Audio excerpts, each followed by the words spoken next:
বন্ধুরা, আজকের ভিডিওটি টিকটক অ্যাপস নিয়ে। আপনাদের অনেকের প্রোফাইলে টিকটক থেকে ফলো ব্যাক করতে পারছেন না। আজকের এই ভিডিওটি সম্পূর্ণ দেখলে আপনারা খুব সহজে টিকটকে ফলো ব্যাক সমস্যাটি সমাধান করে নিতে পারবেন। তো কিভাবে এই সমস্যার সমাধান করতে হয় চলুন আপনাদের দেখিয়ে দিই। ভিডিওটি শুরু করার আগে আপনি যদি চ্যানেলে নতুন হয়ে থাকেন তাহলে চ্যানেলটি সাবস্ক্রাইব করতে ভুলবেন না।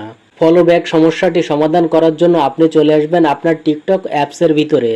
টিকটকে আসার পর নিচে পেয়ে যাবেন ইনবক্স। এখান থেকে ইনবক্সে ক্লিক করে ফলো ব্যাক অপশনে চলে আসবেন। দেখুন এই পেজের একটি স্ক্রিনশট নিতে হবে। তো আমি আমার স্ক্রিনশটটি নিয়ে নিচ্ছি, আপনারা আপনাদের স্ক্রিনশটটি নিয়ে নেবেন। স্ক্রিনশট নেওয়ার পর এখান থেকে ব্যাক করবেন। আপনার প্রোফাইল অপশনের উপরে ক্লিক করে দেবেন। প্রোফাইলে আসার পর এখান থেকে আপনার প্রোফাইলেরও একটি স্ক্রিনশট নিয়ে নেবেন। স্ক্রিনশটটি নেওয়া হলে উপরে 3 ডট লাইন পাবেন। এইখান থেকে 3 ডট লাইনের উপরে ক্লিক করে দেবেন। নিচে অনেকগুলো অপশন চলে আসবে। এইখান থেকে সেটিং এন্ড প্রাইভেসি অপশন পাবেন। এইখান থেকে সেটিং এবং প্রাইভেসি অপশনের উপরে ক্লিক করে দেবেন। আপনাদের সামনে এরকম একটি ইন্টারফেস ওপেন হবে। এই পেজটিতে আপনি টিকটকের সকল ইনফরমেশনগুলো দেখতে পারবেন।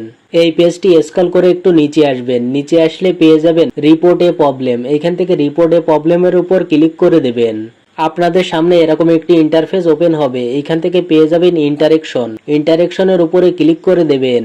এরকম একটি পেজ শো করবে। এইখান থেকে খুঁজে নেবেন ফলো অপশনের উপরে ক্লিক করে দেবেন। আপনাদের সামনে এরকম একটি পেজ শো করবে। এইখান থেকে পেয়ে যাবেন ফলোইং টু ফাস্ট। এইখান থেকে ফলোইং টু ফাস্ট এর উপরে ক্লিক করে দেবেন। এই পেজটিতে আপনি দুইটা অপশন পেয়ে যাবেন, ইয়েস অর নো। তো আপনারা এইখান থেকে নো অপশনের উপরে ক্লিক করে দেবেন।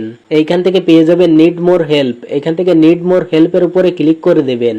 এখানে আপনাকে কিছুক্ষণ ওয়েট করতে হবে। কিছুক্ষণ ওয়েট করার পর আপনাদের সামনে এরকম একটি ইন্টারফেস ওপেন হবে। নিচে ডান পাশে খেয়াল করলে দেখতে পারবেন একটি প্লাস চিহ্ন রয়েছে। এখান থেকে এই প্লাস চিহ্নের উপরে ক্লিক করে দেবেন। দেখতে পারবেন এখানে ফটো নামে একটি অপশন চলে এসেছে। এখান থেকে ফটো অপশনের উপরে ক্লিক করে দেবেন। ফটো অপশনে ক্লিক করলে আপনার ফোনের গ্যালারিটি ওপেন হয়ে যাবে। এইখান থেকে আপনি যে প্রোফাইলের স্ক্রিনশট নিয়েছিলেন এবং ফলো ব্যাক অপশনের যে স্ক্রিনশট নিয়েছিলেন, দুইটি স্ক্রিনশট এইখান থেকে সিলেক্ট করে নেবেন। প্রথমে প্রোফাইলের স্ক্রিনশটটি সিলেক্ট করবেন, তারপর আবারও প্লাস চিহ্নে ক্লিক করে ফটো অপশনের উপরে ক্লিক করবেন। এইখান থেকে ফোনের গ্যালারিতে নিয়ে যাবে। এইখান থেকে ফোনের গ্যালারিটি ওপেন হবে। তারপর গ্যালারি থেকে দ্বিতীয় স্ক্রিনশটটি সিলেক্ট করে নেবেন। এভাবে দুটি স্ক্রিনশটই এখানে অ্যাড করে নেবেন। স্ক্রিনশট দুটি সিলেক্ট করার পর নিচে পেয়ে যাবেন সেন্ড এ মেসেজ। এইখান থেকে সেন্ড এ মেসেজ এর উপর ক্লিক করে দেবেন। এই মেসেজ অপশনে আপনার সমস্যা সম্পর্কে বিস্তারিত লিখতে হবে। তো আমি যেহেতু ফলো ব্যাক করতে পারছি না, সেই সমস্যাটি আমি এখান থেকে লিখে দেব। টিকটক টিমের কাছে জানাতে হবে। তো আমি এই লেখাটি লিখে দিচ্ছি। তো আমি যে সমস্যার কথাটি লিখলাম এটি আমার ডিসক্রিপশন বক্সে গেলে পেয়ে যাবেন। আপনারাও চাইলে লেখাটি কপি করে এনে সেম লেখাটি আপনারাও ব্যবহার করতে পারবেন, অথবা আপনি আপনার নিজের মতো করে আপনার সমস্যার কথাটি এখানে লিখে দেবেন। কিন্তু এখানে আপনাকে অবশ্যই ইংলিশে লিখতে হবে। সমস্যার কথাটি লেখা হয়ে গেলে নিচে পেয়ে যাবেন সেন্ড অপশন। এখান থেকে সেন্ড অপশনের উপরে ক্লিক করে দেবেন। তাহলে আপনি যে সমস্যার কথাটি লিখেছেন এই মেসেজটি সরাসরি টিকটক টিমের কাছে চলে যাবে।